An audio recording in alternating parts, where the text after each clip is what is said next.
예, 오늘은 요한복음 11장 23절 27절 말씀 전에 먼저 성경 히브리서 11장 1절에서 2절 말씀을 잠시 보고 시작하겠습니다. 히브리서 11장 1절에서 2절 함께 봉독하시겠습니다. 믿음은 바라는 것들의 실상요 보이지 않는 것들의 증거니 선진들이 이로써 증거를 얻었느니라. 아멘.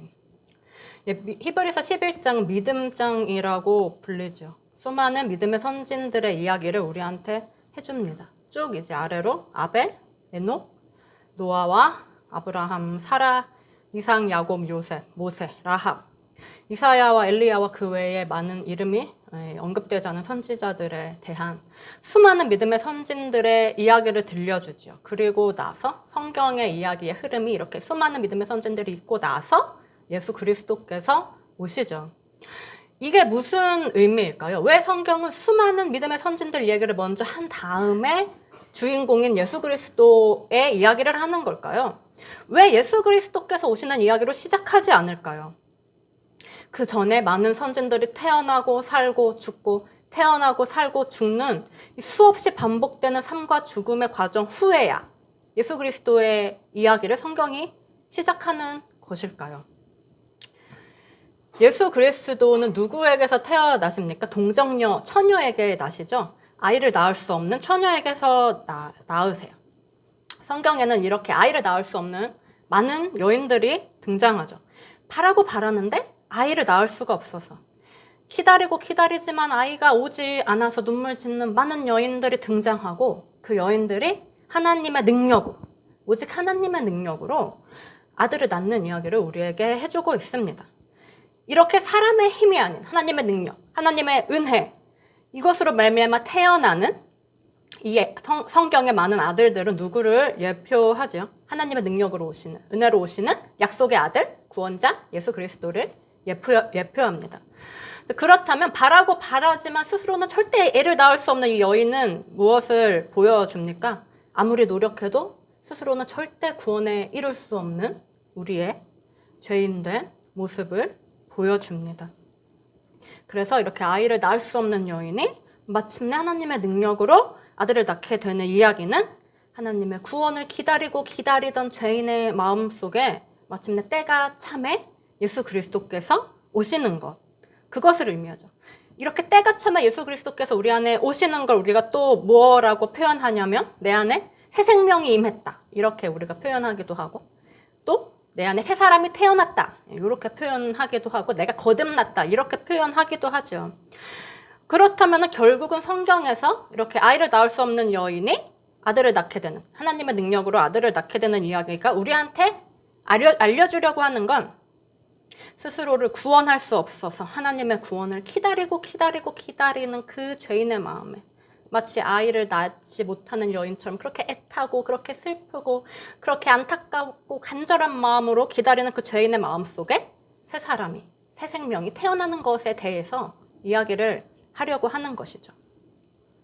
우리가 예전에 아브라함의 이야기를 자세히 살펴본 적이 있습니다. 창세기 21장 2절에 이삭이 태어났는데 뭐라고 기록을 하냐면 하나님이 말씀하신 시기가 되어 약속의 아들이 태어나는 것을 이야기합니다. 그래서 이 약속의 아들 이삭의 탄생을 기준으로 해서 그 전과 뒤가 180도로 완전히 바뀌어버리는 아브라함의 이야기를 창세기가 하고 있죠. 자, 아이를 낳을 수 없는 여인 사라가 아브라함에게 낳아준 아들 이삭은 바로 아브라함 안에 오신 예수 그리스도, 즉 아브라함 안에 태어난 새 생명과 새 사람을 상징하는 것이죠. 그래서 이삭이 태어나기 전까지 아브라함의 삶은 뭘 보여주냐면 새 사람이 태어나기 전까지의 성도의 삶을 보여줍니다. 아브라함이 그 전에도 하나님의 음성을 들었고 하나님의 약속을 받았고 하나님의 말씀을 따라서 알지 못하던 약속의 땅으로 갔고 그 땅에서 온갖 우여곡절을 겪으면서 하나님을 경험하고 그 능력과 구원도 체험하고 그 속에서 계속해서 변화를 받으면서 살아왔지만 사실 그 안에는 아직 새 사람이 태어나지 못했던 그 상태의 아브라함이었어요. 우리와 같은 것이죠. 자, 그러니까 아브라함이 하나님을 믿는다고 하면서도 어떻게 사냐면 기근이 나니까 약속의 땅에 머물지 못하고 애굽에도 내려가고 애굽에 가서는 또 부인을 처녀라고 속이기도 하고 또 하나님의 약속을 믿지 못해서 첩을 들여서 마음대로 다른 아들도 낳으면서 그렇게 계속 헤매면서 우왕좌왕하면서 삽니다. 뭐와 같습니까? 우리가 하나님의 능력을 체험하고 그 구원을 체험하면서도 하나님 뜻대로만 살지 못하고 항상 담대하지 못하고 항상 평화롭지 못하고 머리도 굴리고 걱정도 하고 염려도 하면서 우왕좌왕 하나님 뜻대로도 살고 내 뜻대로도 살고 하면서 우왕좌왕하는 그 삶의 모습과 같아요. 근데 아브라함이 이 삶을 몇 년을 사냐면 25년을 살죠. 그런데 이 25년 후에 드디어 무슨 일이 벌어지냐면 약속의 아들이 태어나죠. 드디어 그의 안에 새 사람이 태어나는 거죠. 자, 그럼 이렇게 새 사람이 태어나기 전에 25년이라는 시간은 무엇이 이루어진 시간이었을까요? 25년, 도대체 이건 무슨 시간이었을까요? 아브라함의 마음이 새 사람이 태어날 만한 상태가 되도록 하나님께서 그의 마음밭을 고르고 갈고 경작하셨던 기간이지요. 왜냐하면 길가밭, 돌밭, 가시떨기밭에 씨가 떨어지면 싹이 나지 못하거나 혹은 싹이 나더라도 자라지 못하니까요. 우리 마음밭도 마찬가지죠. 길가밭, 돌밭, 가시떨기밭이라서 예수 그리스도라는 씨가 하나님이 약속하셨던 그 씨가 떨어진다 해도 싹이 나지 못하거나 싹이 난다고 해도 자랄 수가 없어요. 그러니까 아직 마음이 새 사람이 와서 그렇게 모든 걸 삼켜버릴 그 상태가 되지 않아서 아직 준비가 되지 않아서 하나님께서 이 길가밭, 돌밭, 가시떨기밭 같은 그 마음을 좋은 밭으로 만들어 가시는 그 과정이 바로 25년이 걸린 거죠. 자, 이 이야기가 우리에게 무엇을 알려주는가 하면 우리가 쉽게 오해하는 게 뭐냐면 우리는 하나님을 만나고 하나님의 음성을 듣고 그분의 구원을 경험하는 신앙생활 속으로 들어가면 그래서 우리 삶의 변화를 보기 시작하면 바로 내 안에 예수 그리스도가 오신 줄로 내 안에 새 사람이 태어난 줄로 생각하기가 쉬워요. 근데 이렇게 생각하면 큰 문제가 발생합니다. 그 문제는 뭐냐면 성경이 사도 바울이 이 새 사람에 대해서 어떻게 진술을 하냐면은 에베소서 4장 24절에 하나님을 따라 의와 진리의 거룩함으로 지으심을 받은 새 사람이다 하고 말씀하고 또 골로새서 3장 10절에 새 사람 이는 자기를 창조하신 이의 형상을 따라 지식에까지 새롭게 하심을 입은 자다 하고 말씀을 해요. 새 사람이 어떤 존재냐면 의와 진리의 거룩함으로 지으심을 받아서 하나님의 형상을 따라 지식에까지 새로워진 자래요. 그럼 당연히 어떻게 살까요? 거룩하게 살죠. 새롭게 살죠. 하나님의 뜻대로만 살죠. 죄를 범하지 않고 삽니다. 근데 우리가 현재 그렇게 못 살아요. 물론 그렇게 살 때도 있고 그런 경험도 하지만 그것을 계속해서 영원히 유지하지를 못해요. 다시 옛사람으로 돌아가죠. 그래서 그때마다 좌절하고 낙심하고 실망하다가 의심하게 되는 거예요. 뭘 의심하냐면 구원에 대해서 의심하게 되는 거죠. 성경이 말하는 구원과 내가 경험하는 구원이 너무 다른 거예요. 성경이 말하는 우리가 누리게 된다고 하는 천국과 내 삶이 너무 다른 거죠. 그래서 우리가 이게 승리인가? 이게 성경이 말하는 복음의 능력인가? 이게 하나님의 능력이고 이게 구원이란 말인가? 하는 회의와 의심이 들고 그러면 절망하게 돼요. 그래서 반쯤 포기해요. 결국은 뭘 포기하냐면 하나님 뜻대로만 사는 삶을 포기하는 거죠. 그런데 이걸 포기한다는 건 사실은 뭘 포기한 거냐면 구원을 포기한 거죠. 하나님 뜻대로만 사는 삶을 우리가 반쯤 포기하게 되는 순간 사실은 구원을 반쯤 포기하는 겁니다. 엄청난 문제가 발생한 거예요. 어마어마한 문제가 발생한 거죠. 왜 이런 문제가 발생하는 것입니까? 내 안에 벌써 새 사람이 태어났다고 생각해서 내가 벌써 거듭났고 벌써 내 안에 영생의 능력이 임했다고 생각하기 때문이죠. 그런데 아브라함 이야기가 우리한테 알려주는 건 우리 안에 새 사람이 그렇게 빨리 그렇게 쉽게 태어나지 않는다는 거예요. 아브라함에게 아들이 태어나는데 25년이 걸렸죠. 다 버리고 하나님만 따라온 지 25년이에요. 심지어는 그 25년 전에도 아브라함은 하나님을 따라서 살았어요. 고향을 떠났어요. 근데 성경은 그 세월에 대해서 심지어 말도 안 합니다. 신앙생활의 연수를 치지도 않아요. 왜냐면 아버지를 따라온 거라서. 아브라함이 직접 하나님을 만나고 하나님을 경험해서 따라온 게 아니고 아버지를 따라온 거라서 그 전에는 신앙생활로 성경은 언급도 안 합니다. 그리고 직접 하나님 만나고 나서부터 25년이에요. 무슨 뜻이냐면 새 사람은 우리가 생각하는 것처럼 진짜 그렇게 쉽게 빨리 내 안에 태어나는 존재가 아니라는 거죠. 거듭남이라는 것은 영생이라는 것은 우리가 그렇게 쉽게 빨리 얻을 수 있는 게 아니라는 거예요. 그러면 여기서 또 우리가 이상해요. 아, 이상한데? 나 분명히 내 안에 뭔가 새로운 게 태어난 걸 느꼈는데? 분명히 내가 변화받았다고 느꼈는데? 신비롭게 내가 거듭나고 다시 태어난 것 같은 체험을 했는데 그럼 이것은 대체 무엇이냐? 이게 바로 성경이 예수 그리스도께서 오시기 전에 살았던 수없이 많은 믿음의 선진들의 이야기를 하고 있는 이유입니다. 예수님을 믿는 순간, 예수님 만나는 순간, 그분의 음성을 듣고 경험하는 순간 우리 안에는 분명히 새로운 뭔가가 태어나요. 새로운 생명이 태어납니다. 새로운 마음이 부릴 듯이 일어나고 변화가 일어나요. 그럼 이건 도대체 무엇일까 하는 것이죠. 이건 도대체 무엇일까 하는 의문을 가지고 본문 말씀 보시겠습니다. 요한복음 11장 23절에서 27절 말씀입니다.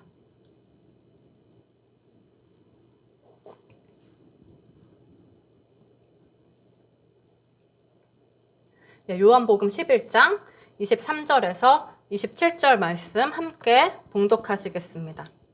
예수께서 이르시되 내 오라비가 다시 살아나리라. 마르다가 이르되 마지막 날 부활 때에는 다시 살아날 줄을 내가 아나이다.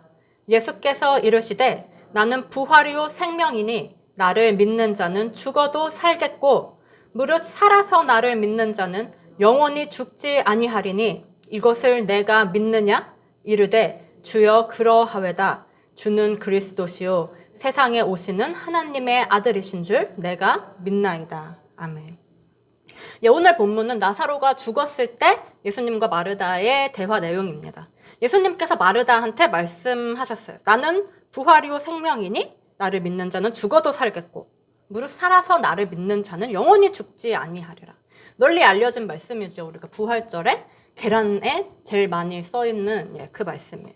근데 이 말씀의 의미에 대해서 혹시 깊이 생각해 보신 적이 있으신가요? 이 말씀이 대체 무슨 뜻일까요? 자, 나를 믿는 자는 죽어도 살겠고 이 말씀에 대해서 우리는 보통 이렇게 쉽게 생각할 수 있습니다. 아, 비록 이 몸이 죽더라도 다시 살아나서 천국에 들어간다는 뜻이겠지. 그런데 이렇게 생각하면 그 뒤에 나오는 무릇 살아서 나를 믿는 자는 영원히 죽지 아니하리니 이 말씀을 도대체 이해할 수가 없어요. 앞에서는 죽더라도 다시 살아난다고 했는데 뒤에서는 영원히 죽지 않는다. 영원히 죽지 않으면 죽지 말아야 되는 거 아닌가요? 근데 죽어도 다시 살아난다는 말씀이 있으니까 말이 앞뒤가 안 맞아요. 현재 살아서 예수님을 믿고 있는 우리는 다 죽지 않는다는 뜻인지, 하지만 그러면은 그 전에 있었던 예수님을 믿었던 많은 사람들은 이미 죽었는데 이건 무슨 뜻인지 앞뒤가 안 맞고 아리송한 구절이 됩니다. 왜 예수님은 나는 부활이요 생명이니 살아서 나를 믿는 자는 죽어도 다시 살리라 라고만 하시거나 아니면 애초에 처음부터 나는 부활이요 생명이니 살아서 나를 믿는 자는 영원히 죽지 아니하리라 이렇게 말씀하지 않으시고 나를 믿는 자는 죽어도 살리라 라고 하신 후에 또 살아서 나를 믿는 자는 영원히 죽지 아니하리라 라고 분명히 구분을 해서 말씀을 하셨을까요? 죽어도 사는 것과 영원히 죽지 않는 것을 도대체 왜 분명히 구분해서 말씀하셨을까? 이 말씀을 이해할 수 있는 전제는 단 하나밖에 없어요. 뭐냐면 사람이 예수님을 믿는 때에 두 가지 때가 있다는 거죠. 하나는 살아있는 때고 하나는 죽어있는 때입니다. 살아있는 때에 살아서 예수님을 믿는 것과 죽어있는 때에 죽어서 예수님을 믿는 것. 그래서 죽어서 예수님을 믿는 사람은 죽어도 살고 살아서 예수님을 믿는 자는 영원히 죽지 않는다. 이렇게 이해해야지 이 말씀이 이해가 되죠. 그렇죠? 아니 그럼 죽어서 예수님을 믿는 사람이 있다는 게 무슨 뜻일까요? 죽은 사람이 어떻게 예수님을 믿을까요? 우리가 예수님을 믿기 전에 하나님과 완전히 단절되어 있을 때에 다 영적으로 죽은 상태였죠. 그렇다면 사실은 우리가 다 영적으로 죽어있는 죽은 사람의 상태에서 예수님을 믿기 시작해요. 그런데 예수님을 믿으면 우리 안에 뭐가 임하냐면 새 생명이 임하죠. 그래서 우리 안에 이 새 생명이 임한 것, 이것을 우리가 말로 설명하려고 하면은 굉장히 설명하기가 힘듭니다. 내가 예수님을 믿었는데 내 안에 새 생명이 임했어. 이거를 막 사람의 말이나 논리로 설명하려고 하면은 정말 어떻게 설명할 수가 없어요. 그냥 그래 예수님을 만나니까 내 안에 새 생명이 임했어 라는 경험을 가진 사람과 그래 맞아 나도 그랬어 라는 경험을 가진 사람이 서로 얘기하면은 설명 안 해도 통하는데 이거를 경험 못 해본 사람에게 말이나 논리로 설명하려고 하면 절대 설명할 수 없고 이상한 사람이 돼버리는 것 같은 그런 기분이 들죠. 우리의 영적인 경험과 영적인 경험을 서로 교차하면서 이해가 일어나요. 그게 바로 성경에 말하는 성령 하나님의 교통하심이죠. 우리가 머리나 논리가 아니라 경험으로, 하나님의 그 경험으로 그렇게 이해하는 거. 자, 그래서 우리 각자 개인이 직접 하나님을 만나봤고 우리 안에 임한 새 생명을 느껴봤기 때문에, 그래서 그 새 생명으로 직접 살아봤고 직접 행해봤고 변화받아 봤으니까 알 수가 있어요. 영적으로 죽은 사람의 상태에서 예수님을 만나서 믿음 안에 새 생명을 얻는다는 게 뭔지를 말이죠. 이게 바로 본문의 나를 믿는 자는 죽어도 산다는 말씀이죠. 죽은 상태에서 예수님을 믿어서 새 생명을 얻는 상태예요. 자, 그러면 이렇게 새 생명을 얻었고 변화의 삶도 나타났는데 하나님의 뜻을 이루는 삶도 나타났는데 시간이 지나면 문제가 뭐냐면 다시 원래대로 돌아간다는 거죠. 어느샌가 정신 차려 보면 다시 죄 속으로 옛사람으로 돌아가 있다는 거예요. 무엇입니까? 내 안에 태어난 새 생명이 어느 순간부터 힘을 잃은 거예요. 어느 순간부터 죽은 거예요. 그래서 사라진 거예요. 그렇지 않고서야 우리가 왜 다시 죄 속으로 옛사람으로 돌아가겠습니까? 만약에 이 이야기가 이해하기 힘들다면, 새 생명이 죽는다는 걸 이해하기 힘들다면 그 이유는 뭐냐면 새 생명에 대해서 우리가 아주 쉽게 갖는 오해. 뭐냐면 새 생명이 곧 영생이라고 생각하기 때문입니다. 물론 영생도 새 생명이죠. 영원한 새 생명입니다. 새 생명 안에 영생도 있는 거예요. 그렇지만 그렇다고 해서 모든 새 생명이 다 영원한 것은 아니죠. 영원하지 않은 새 생명도 있는 거예요. 그런데 영원하지 않다고 해서 그 새 생명에 능력이 없는 건 아니에요. 영원하진 않지만 이 세상보다 확실히 강하고 이 세상보다 확실히 지혜롭고 이 세상이 감당하지 못할 만큼 그런 신비한 만족과 행복으로 가득 찬 이 생명의 능력, 이게 바로 새 생명 가운데 있죠. 그러니까 아브라함 안에 새 생명이 태어나기 전에, 영원한 새 생명이 태어나기 전에 아브라함이 25년간이나 그렇게 엎치락뒤치락 하면서도 계속 신앙생활을 해갈 수가 있었던 거죠. 다만 문제는 뭐냐면은 이 새 생명이 영원하게 살지 못한다는 거예요. 사람의 생명이 수명이 다하면 죽듯이 이 새 생명도 수명이 다하면 죽는다는 게 문제예요. 그래서 내가 다시 죄 속으로 돌아간다는 게 문제예요. 물론 근데 그래도 괜찮아요. 왜냐면 이 새 생명이 죽는다고 해도 그 후에는 더욱 새로워진 또 다른 새 생명이 내 안에 다시 태어나기 때문이죠. 자, 아브라함이 어떻게 25년이라는 기나긴 시간을 계속 반복해서 죄 가운데로 돌아가면서도 포기하지 않고 하나님을 의지하면서 하나님을 믿을 수 있었을까요? 그의 안에 태어난 새 생명이 죽어서 다시 죄 속으로 돌아가요. 그래서 범죄하고 낭망도 하지만 그때마다 하나님이 다시 나타나셔서 다시 새로운 새 생명을 넣어주셨어요. 전보다 더 강한 새 생명. 그래서 그 힘으로 수없이 반복해서 넣어주시는 그 생명력을 받아서 그 생명력의 힘으로 25년을 버틴 거죠.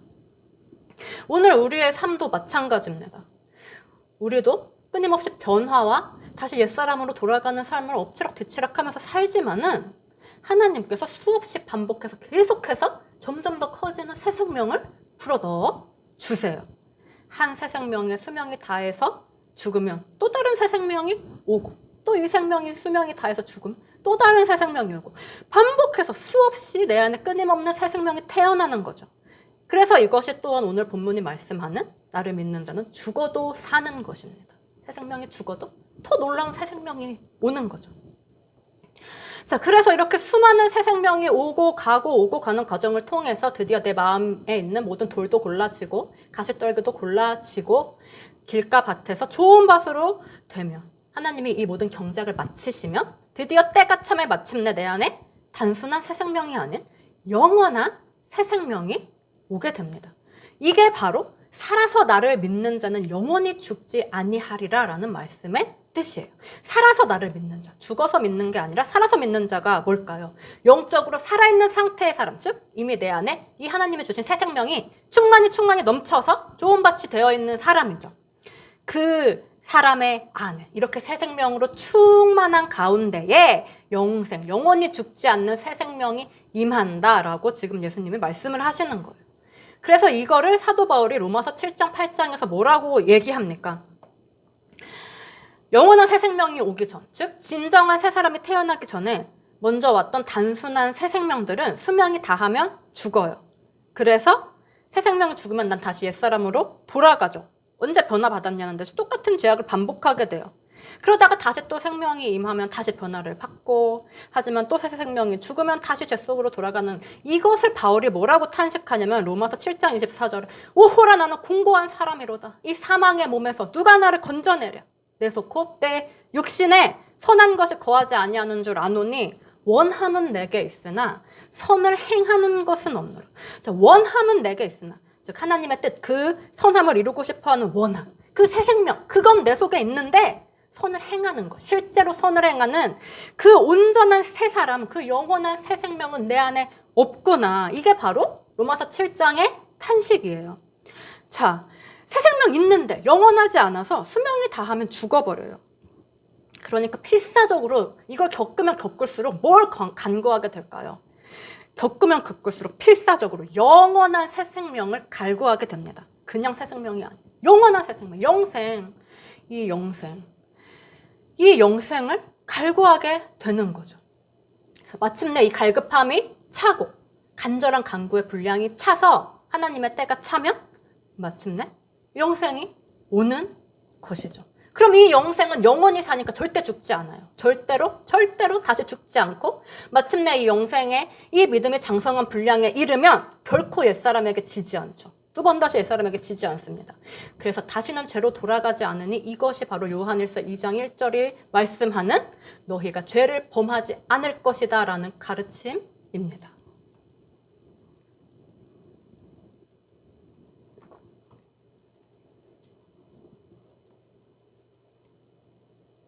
자, 설교를 시작하기 전에 왜 예수님 이전에 이토록 수많은 믿음의 선진들이 먼저 왔는가에 대한 의문을 던졌습니다.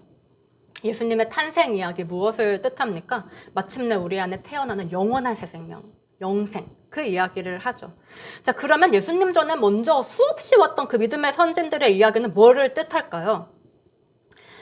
믿음의 선진들의 이야기는 예수님이 오기 전, 즉 영생이 오기 전에 내 안에 계속해서 반복해서 임하는 새 생명들의 이야기입니다.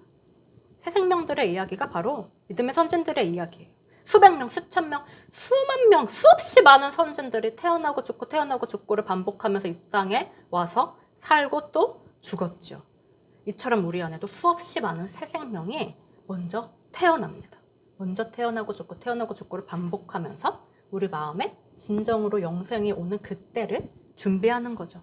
그래서 이 새 생명이 살아있을 때 우리는 항상 기쁘고 평온하고 담대하고 하나님의 사랑을 느껴서 하나님의 뜻을 추구하면서 그 말씀대로 살게 돼요. 하지만 새 생명이 끝나고 죽으면 다시 죄의 노예가 되죠. 그렇지만 그 후에는 또 새 생명이, 또 새 생명, 수없는 새 생명이 오는 거죠. 이걸 가장 잘 분명하게 보여주는 성경이 뭐냐면 사사기입니다. 사사기가 무슨 내용이죠? 하나님께서 사사를 보내주시면 이스라엘 백성들이 사사의 가르침을 받아서 하나님을 잘 섬겨요. 그래서 하나님의 뜻 가운데서 평온한 생활을 합니다. 그런데 그 사사가 죽고 나면 언제 그랬냐는 듯이 하나님을 까맣게 잊고 죄 속으로 빠져들죠. 그래서 죄의 노예가 돼서 온갖 고통 중에 신음하니까 하나님이 다시 또 새로운 사사를 보내주세요. 그래서 또 새 사사가 오면 그 다스림을 받아서 그 가르침 속에서 하나님을 섬기면서 하나님 뜻대로 잘 살다가 또 그 사사가 죽고 나면 하나님은 까맣게 잊어버리고 죄에 빠져서요. 그래서 또 죄 속에서 고통받으니까 하나님 또 새로운 사사를. 이 반복이 바로 사사기의 내용이 아닙니까? 바로 우리 안에 임하는 새 생명이 이 사사와 같습니다. 마침내 진정한 사사이신 보혜사 성령 하나님께서 오시기까지 그 전에 수없이 많은 사사들이 우리 안에 오는 모습을 보여주고 있어요. 그래서 우리 마음에 이렇게 한 사사가 왔다 가고 또 한 사사가 왔다 가는 이런 과정이 반복될수록 우리는 어떻게 될까요? 우리는 죄에 빠졌다가 헤어나는 과정을 거듭할수록 점점 더 깊이 죄에 대해 깨닫게 되고 점점 더 깊이 하나님만 의지하게 되어가죠. 점점 더 간절히 하나님을 찾고 하나님께 매달리게 되어가요. 그래서 마침내 때가 참에 정말로 진정한 사사이신 보혜사 성령 하나님께서 오시는 거죠. 영원한 새 생명, 강력한 새 사람이 태어나는 것입니다. 이게 바로 예수 그리스도 이전에 수없이 많은 믿음의 선진들이 있었고 그 후에야 때가 찬 후에야 예수님께서 오신 이유예요. 선진이라는 단어 자체가 먼저 왔던 조상이라는 의미죠. 내 안에 오시는 그리스도보다 먼저 내 안에 오는 그 그리스도의 조상들, 내 안에 오는 그 새 생명, 영원한 새 생명보다 먼저 오는 그 새 생명을 뜻합니다.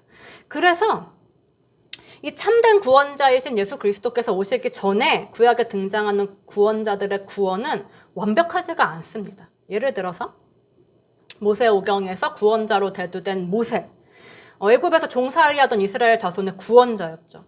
모세는 이스라엘 백성들을 정말 강력한 능력으로 애굽에서 끌어내는데 성공했어요. 근데 끝내 가나안 땅에는 데리고 들어가지 못하죠. 구원을 시작했지만 종결하지는 못했습니다. 온전하지 못한 반토막짜리 구원이었어요. 반토막짜리 구원은 우리가 구원이라고 할 수 있을지 고민이 되죠.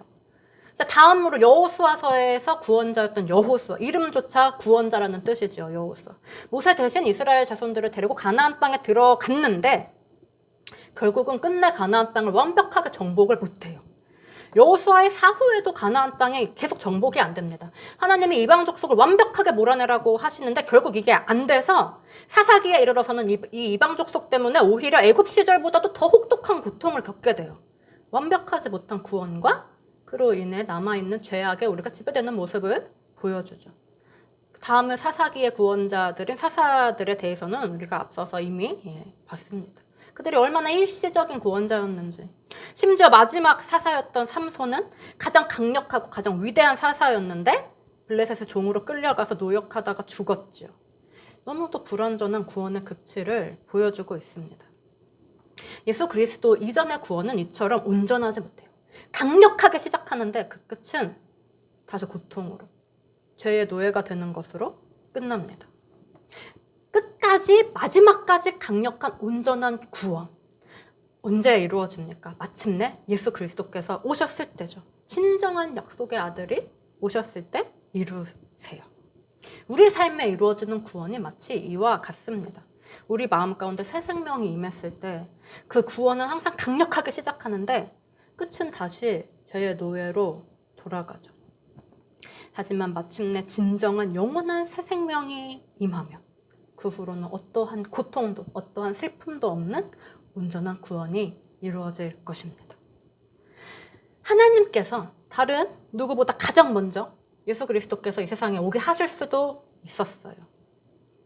믿음의 선진들은 비록 시간적으로는 예수님보다도 앞에 일찍 세상에 왔던 사람들이지만은 그 마음속에는 이미 그리스도의 영이 임했던 사람들이죠. 그래서 내가 아닌 그리스도로 살았던 사람들이었죠. 비록 이 세상에는 예수님보다 먼저 태어났지만 마음속에는 이미 그리스도께서 임하셨던 사람들. 그러니까 그냥 아예 이 세상에 예수님 먼저 오시고 그 후에 믿음의 선진들이 태어나서 얘기가 있어도 사실 큰 차이는 없습니다. 근데 왜 하나님은 굳이 믿음의 선진들이 먼저 태어나게 하셨을까요? 왜 성경이 굳이 예수 그리스도 전에 훨씬 긴 믿음의 선진들의 이야기를 구약에서 하고 있을까요? 바로 우리 안에서 어떻게 우리 안에 영생이 임하는지, 어떻게 우리 안에 진짜 새 사람이 태어나고 진짜 그리스도의 구원이 이루어지는지 그 과정을 알려주시려고.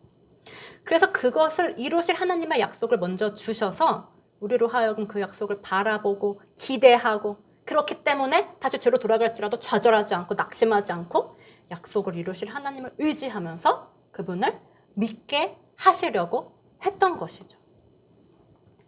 오늘 본문 말씀은 이렇게 시작을 합니다. 23절에 예수께서 이르시되 내 오라비가 다시 살아나리라 하고 시작해요. 지금 예수님이 나사로가 다시 살아날 거라고 말씀하신 의도가 무엇일까요? 나사로가 언제 다시 살 것에 대해서 말씀하십니까? 마르다는 마지막 날 살아날 걸로 알아듣죠. 그래서 그때는 살 줄 믿습니다 하지만은 예수님의 의도는 그게 아니고 지금 당장 오늘 바로 내가 살릴 거라는 말씀을 하신 거였어요.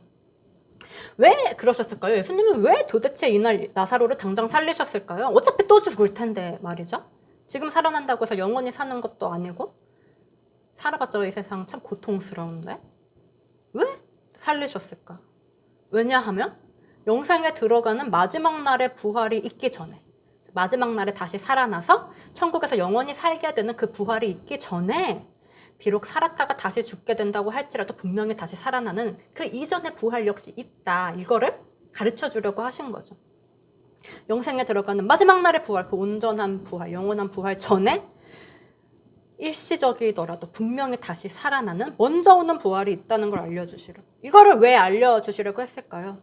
먼저 있는 부활과 나중에 있는 부활의 원리를 통해서 우리가 우리 안에 먼저 오는 새 생명과 나중에 올 영원한 새 생명을 깨달을 수가 있기 때문입니다.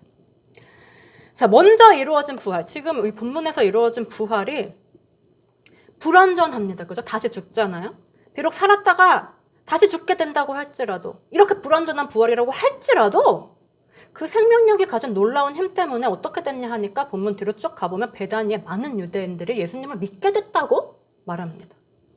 이 불완전한 부활 때문에 예수님을 사람들이 믿는 기적이 일어나요. 우리 안에 먼저 오는 새 생명도 마찬가지입니다. 비록 영원하지 않다 할지라도 그 새 생명의 강력한 능력과 그 막강한 힘은 우리로 말미암아 영원한 새 생명을 바라보면서 그 죄로부터의 완벽한 해방과 완전한 자유를 향하여 아무리 시간이 오래 걸린다 할지라도 포기하지 않고 낭망하지 않고 끝까지 그 길을 걸어가게 만듭니다. 오직 뭘 바라봄으로써요? 그것을 이루실 하나님을 바라봄으로써 그 믿음으로 우리를 살게 하는 거죠. 이 놀라운 새 생명의 능력 가운데 살아가는 우리가 되기를 바랍니다. 그래서 우리 삶 가운데에 정말 영원한 새 생명, 그 온전한 천국이 이루어지는 날을 간절히 사모합니다.